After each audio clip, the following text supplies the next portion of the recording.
বন্ধুরা, নমস্কার সবাইকে। রোজকার মতো আজকেও আমি সুন্দর রঙের ভিডিও নিয়ে তোমাদের সামনে উপস্থিত হয়েছি। তো আমি এখানে ঘরটায় তো রং করেছি চালে অরেঞ্জ কালার।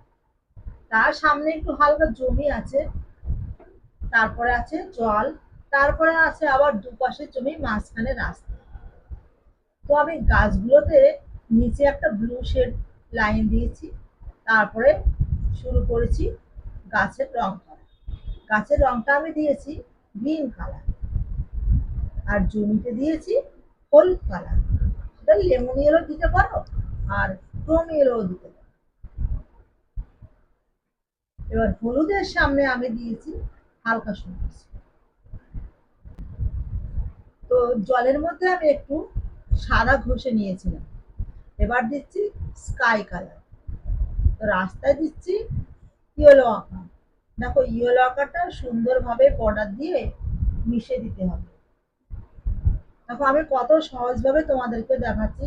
তোমরা চাইলে খাতা পেন্সিল নিয়ে রং নিয়ে এক্ষুনি বসে শুরু করে দিতে পারো। দেখো, আমি রাস্তার দুপাশে জমি রেখেছি, এই জমিতে দিচ্ছি আমি ডিপ সবুজ কালার। দেখো, কত সুন্দর ছোট ছোট স্ট্রোকে আমি কালার গুলো দিচ্ছি। যত ছোট করবে তত দেখতে সুন্দর হবে।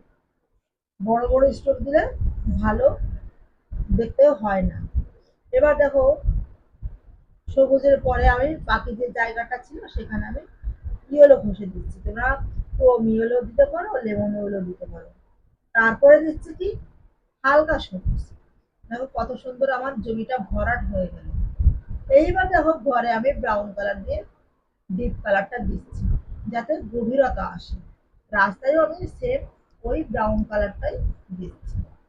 দেখো, আমি বলে বলে দিচ্ছি আর করছি। তোমরা চাইলে কি সুন্দরভাবে এই ভিডিওটা দেখে পুরো ছবিটা রং করতে পারো। দেখো, এবার জমিতেও আমি এটা নিচের দিকে বর্ডার দিলাম।